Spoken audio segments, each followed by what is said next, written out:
straight away, I was looking at flaws, like at things that need to be improved, things I could have been better conditioned there. I should have done that.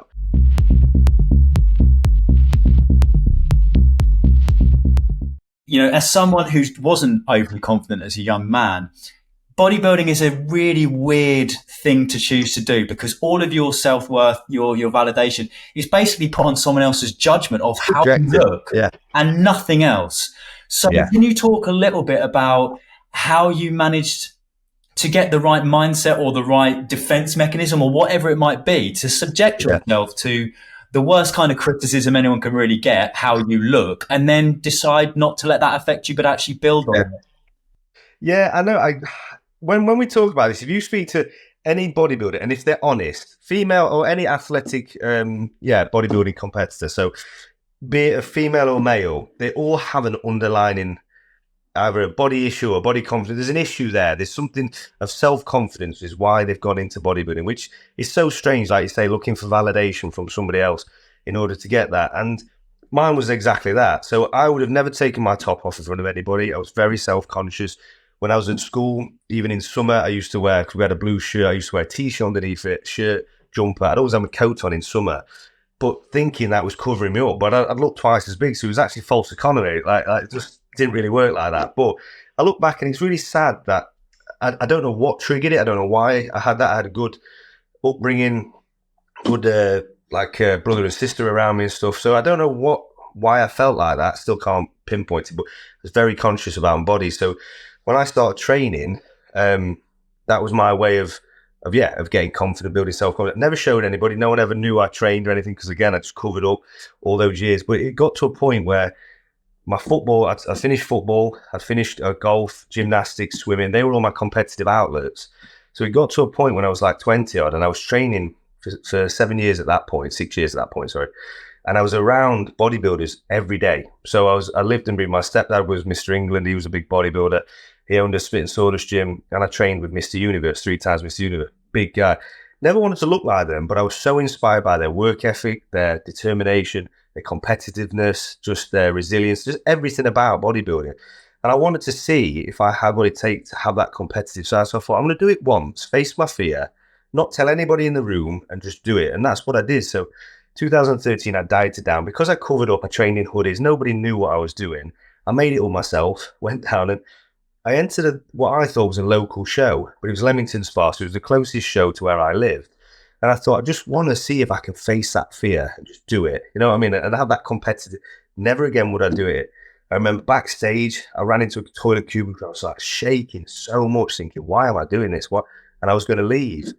Next minute I knew, I was on stage, and I just turned like an alter ego into somebody else. And that competitive side came out. I was here to fight. I was here to battle.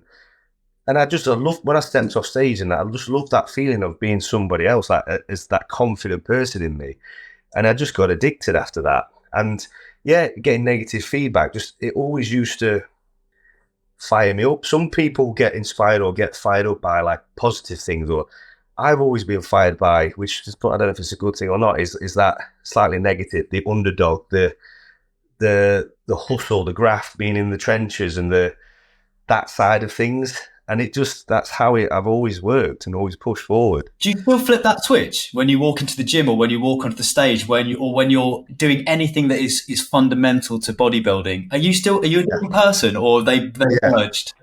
No, I'm a different person. Like even my videographer says, he says you can just see you switch when you go into your set or you go into something. And I don't know I'm doing it, but he just says you can see you become somebody else, and like you just literally. It's fight or flight. It's life or death kind of every time, every situation.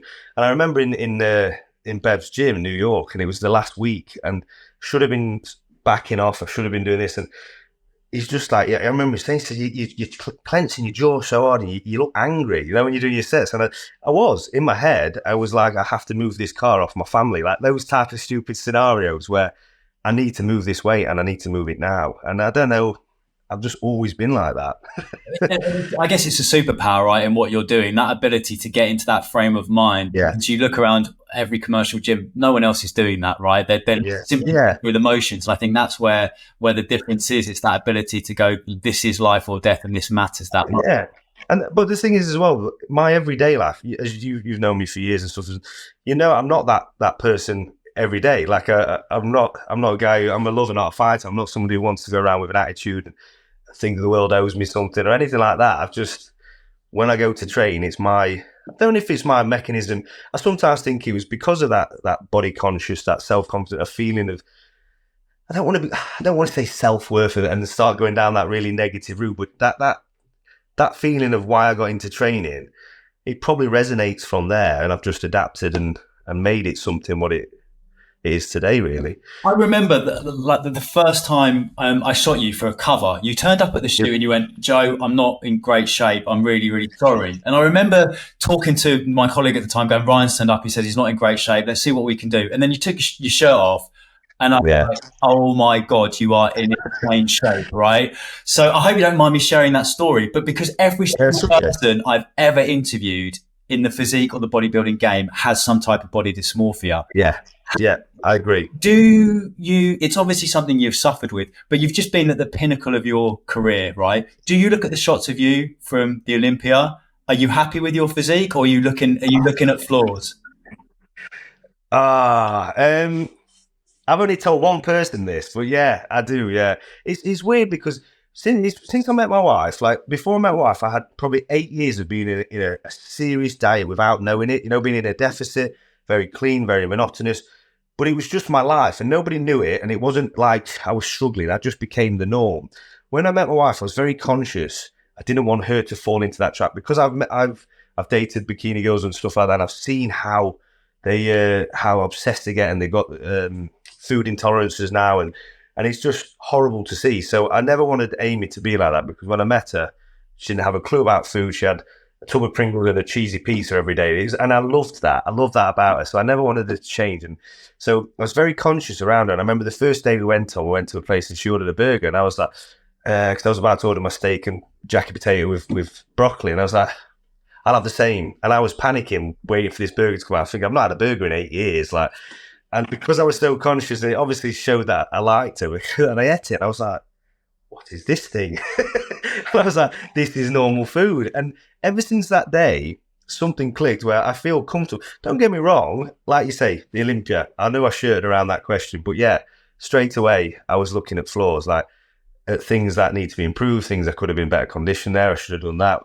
That's not looking good. Well, sorry to interrupt you, Rob. Who I am. Were you able to look at those shots though after the show and go, "That is the best condition I've ever been in"? Or are you constantly comparing yourself, not necessarily to what you have been, but the image in your head of what you think you look like? I'll be honest. I don't see it as a negative, but yeah, I'll always be very self-critical, and I don't let it drag me down. I think, shit, I've got 306 foot. I need to improve that. That's bad.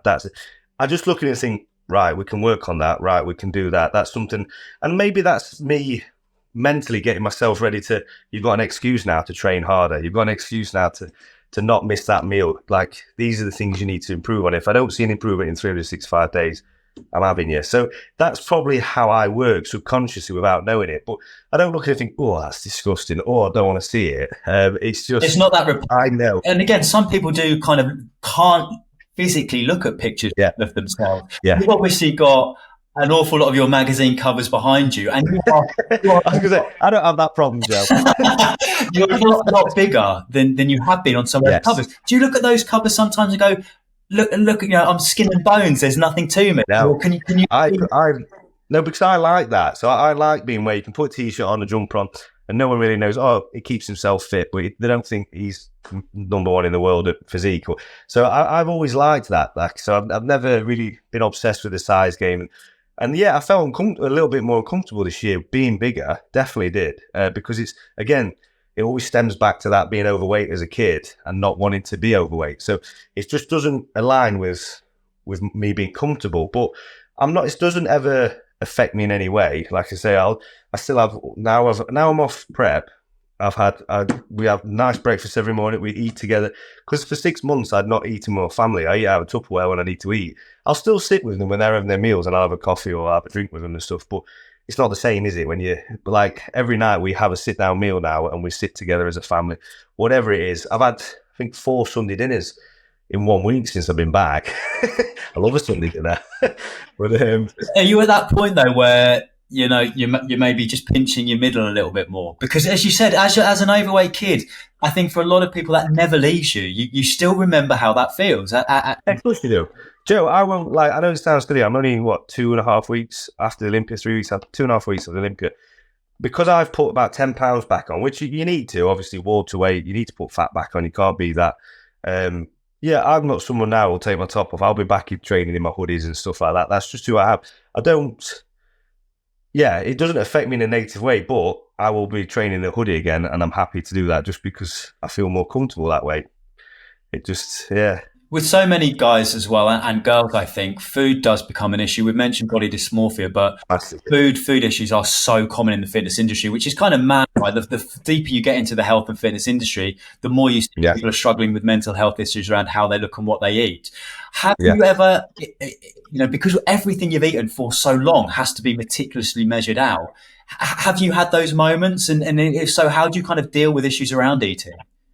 Yeah, so I did, like I say, for 7 years. Some of the things I look back on now, I just think, wow, ludicrous. Like if I was ever going on a date or if I was out in the cinema and 9:30 came, my salmon and broccoli, no matter what, I was eating at 9:30, not 9:31 or 9:29. I was eating at 9:30. So like the smelly, horrible broccoli would come out and I'd eat it. Yeah, if I'm driving on the motorway and my alarm went off, I'd pull up on the side of the shoulder and I'd eat my white fish and broccoli and freezing rubber, terrible.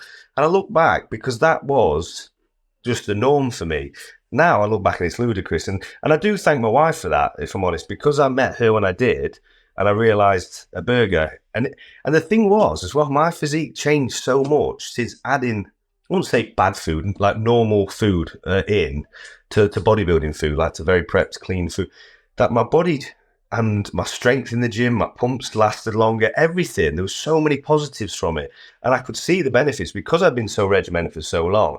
When I started introducing these things, I was getting benefit from doing it. So I was like, this actually helps me. It's not a hindrance, it's a help.